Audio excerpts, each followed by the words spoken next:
ልመናም ለሁላችን በእውነት ለዘላለም ይደረግልንና ቅዱስ ጊዮርጊስ ያደረገው ተአምር ይህ ነው።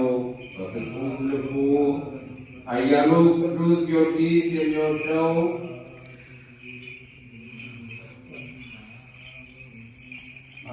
በግብፅ ሀገር አንድ ሰው ነበረ። ከፍቅሩም ብዛት የተነሳ እጅግ ያማረ ቤተክርስቲያን አሳነጸ። የእግዚአብሔርም የሕጉን ታቦት ለማስገባት በፈለገ ጊዜ አንድ ከሃዲ ንጉሥ መጣና ከሚስቱ ጋር ከቤተ ክርስቲያን ገብቶ መኖሪያውን በዛ አደረገ። ሰውየው በችኮላ ሄዶ ይህን ነገር ለሊቀ ጳጳሱ ነገረው። ሊቀ ጳጳሱም ተነስቶ ወደ ንጉሡ ሄደና ለምን የማይገባ ሥራ ትሠራለህ?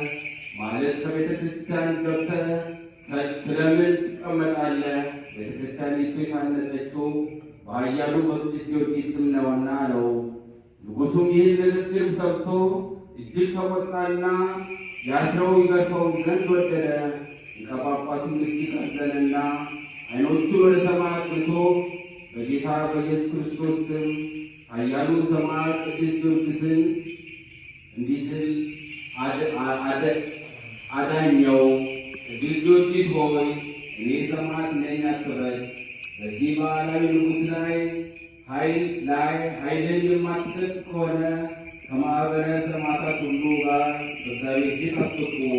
ሊቀ ጳጳሱ ይህንን የመሳሰለውን ሁሉ እየተናገረ ሳለ ኃያሉ ሰማዕት ቅዱስ ጊዮርጊስ በፊት እያዩት በነጭ ፈረስ ተቀምጦ በሰማይ ላይ እንደ እሳት እያንበለበለ በድንገት ከተፍ ብሎ ወደ ከሃዲው ንጉሥ ገባና በጦር ወግቶ ከዙፋኑ ገለበጠው። ከቤተ ክርስቲያኑ ሩቅ በሆነ ቦታ ወስዶ በምድር ላይ ዘረረውና በዚያን ጊዜ ክፉ አሟሟት ሞተ።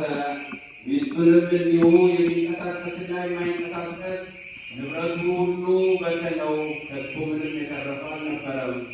በዚያ የነበሩ ሰዎች ሁሉ ታላቅ ፍርሃት ወደቀባቸው፣ ፈጽመውም አደነቁ። ሊቀ ጳጳሱም ከተደረገው ተአምር የተነሳ ደነገጠ፣ ፈጽሞም አደነቀ። ከዚህ በኋላ ኃያሉ ሰማዕት ቅዱስ ጊዮርጊስ ሊቀ ጳጳሱን ከገሰጸኝ ግዝት ትታየኛለህና ፈታው። በዚያን ጊዜ በስሙ ከታነጸው ቤተ ክርስቲያን በፍጹም ደስታ በምስጋናና በዝማሬ በኃያሉ ሰማዕት ቅዱስ ጊዮርጊስ ፊት ኃያሉን የገለጸውን እግዚአብሔርን እያመሰገኑ ሀብተ ወልድን አስገቡ። ምሕረቱ በረከቱ አማላጅነቱ ለሁላችን በእውነት ይደረግልን።